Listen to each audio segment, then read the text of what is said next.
Hey everybody, I had a subscriber ask me to talk about railroad retirement and how that all worked and everything. This guy was from Canada.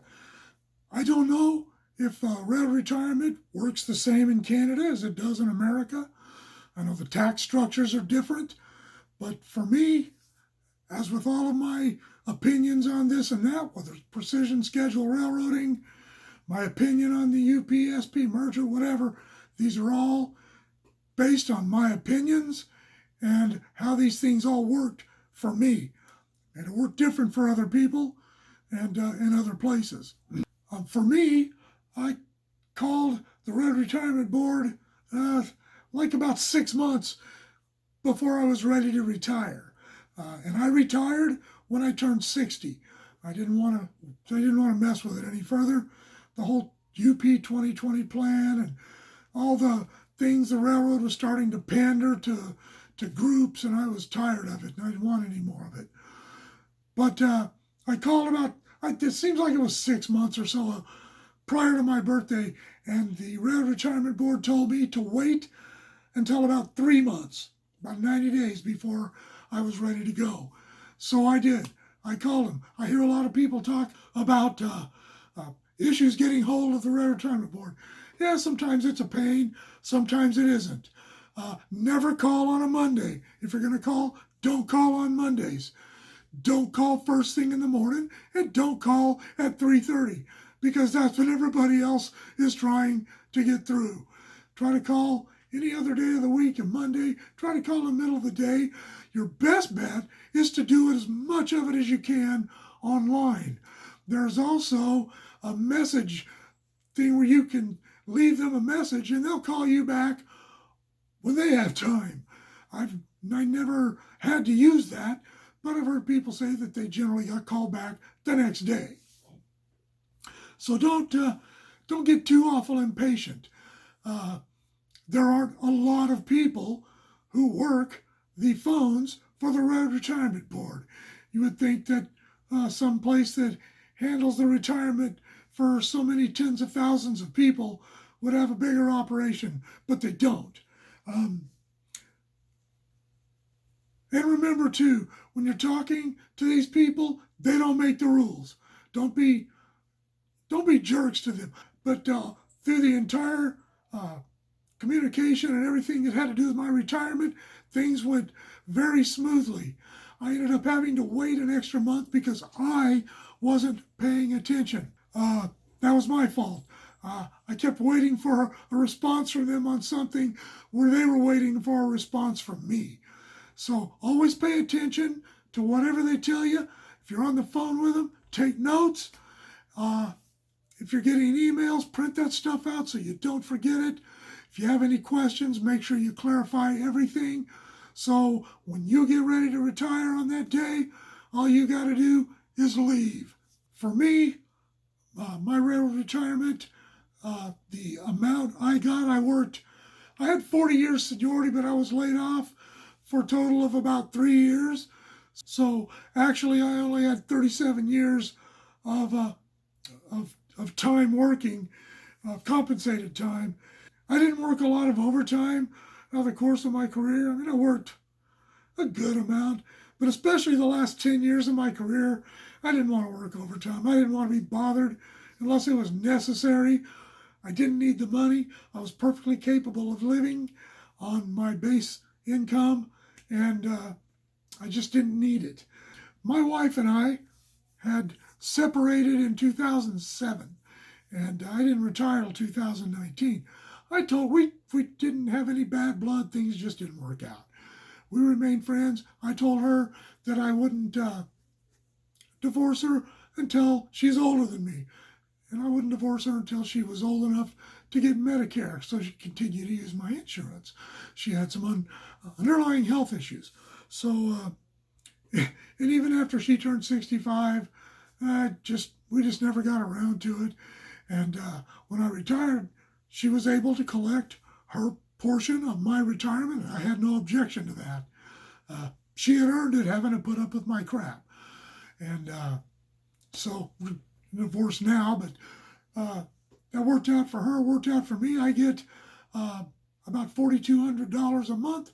She gets 17 or 1,800 a month, something like that. So it's a good livable income. I suggest that prior to you retiring, you don't buy any new cars. Try to pay your house off, or at least get it down to where you won't have to pay for it for the rest of your life. Don't try to keep up with the Joneses while you're working, even if you're young. Don't blow your money on $100,000 pickups and boats and bikes and things that cost a lot of money. Things that you're going to end up having to pay for past your time of retirement. Think about what you're doing. Think about what you try to put money away. Get involved in a 401k plan, even though they don't match funds. Well, Union Pacific didn't. I don't know, whatever. However you want to do that, my point is start saving as soon as possible. I remember, I bought a car one time, and when the payments were, when I paid it off through the Railroad Credit Union, I just kept making the payment. I just kept dumping that into my share account. Then later on, I bought a Harley. And when that was paid off, I did the same thing. Then when I got a personal loan, and when I paid that off in about a year and a half, and I just kept putting that, so a pretty good amount of money going into a share account all the time. I pulled off the original car loan after, I don't know, about 10 years or so. But I was putting $600-700 a month into savings. And I spent it. It was vacation money. Don't count on your tax return as a savings account. Everybody, you should always try to get your tax coming out of your check to where you'll break even at the end of the year. Counting on your income tax return as some sort of a vacation account isn't a good idea. That could change at any time, and you'll be in the hole. Save your money. Save as much money as you can. If you can pay your house off early on a 15-year mortgage, I didn't do that. But if you can do that, I strongly suggest that. As you work towards retirement, you want to get your debt, you want to unload your debt, you want to acquire more. People were always calling me because I had a great credit rating. People were always calling me trying to sell me stuff. I didn't need it. I had 2 life insurance policies. When I retired, I got rid of one of them because they were to help my kids if something happened to me. But my kids, when I retired, were all adults, successful, doing their own things, and they understood that, hey, if I die now, they're on their own. I still have another life insurance policy that doesn't cost me much, and it'll, my wife can have that if something happens to me. But as far as the retirement goes, make sure that you tell them to take taxes out of your check. So at the end of the year, you're not surprised by this big tax bill you're going to have. Make sure you tell them to, I don't remember how much I take out of mine. It's about 15%, I think. And that way, between that and the deductions I still have, even though my house is paid off, I do a lot of charitable stuff. I have other write-offs. If you can get rentals and things like that to balance that out. I'm no great financial genius. I got some really good opportunities to do things. But anyway, do the best you can do to lay off debt throughout your career, not just at the end of it, throughout your career. Don't go get a new car every 2 years. I bought a new truck in 2005, and I drove it until 2020, and I finally bought a new truck. And I gave that one to my grandson.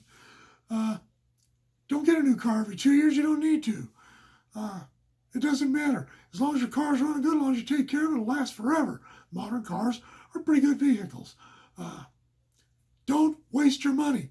So when you retire, you have most of your money. You pay your bills, pay your mortgage in. It's not a big deal. And if you can pay off your house, all that money's yours to spend, except for your basic living expenses. Your utilities and groceries and things like that. And you can spend the rest of it on yourself or save it. Do whatever you want with it. but it's your money. Not much else I really have to say about that. That is my experience with how this all worked for me. 90 days ahead of your retirement, get all of the RRB, get the wheels rolling. If you have divorces, I was married 3 times. Neither of my first 2 wives were, they didn't qualify to get any of my retirement because we weren't married long enough. But if you were married to someone for more than 10 years, chances are that they can get a piece of it. So make sure that you look into all those things. They'll send you a packet of paperwork to fill out, or you can do it online. That's what I ended up doing. And make sure you've got all that stuff taken care of before you retire. That last day is so cool when you know all you have to do is show up, grab whatever you're going to get out of your truck in your office, drop off your keys, and leave. You don't even have to stay all day. Nobody cares. But anyway, that was my experience. I hope my advice is good and simple, and I hope that the experience that I had with the Railroad Retirement Board, which was pleasant, and they were very helpful, I hope that's your experience too. As I said, these people don't make the rules, so don't holler and scream at them. They're doing what they can with what they have to work with. So take care, like, share, subscribe, click on the bell if you want to be notified of future content. And if you have any comments, leave them in the section below or shoot me an email at motorpoet59@gmail.com. And we'll see y'all later, hopefully in retirement. Let's go grab a burger. Let's go eat breakfast at 10 o'clock. Meet me out on the road shooting videos. Hey, everybody, take care. Enjoy your retirement. See ya.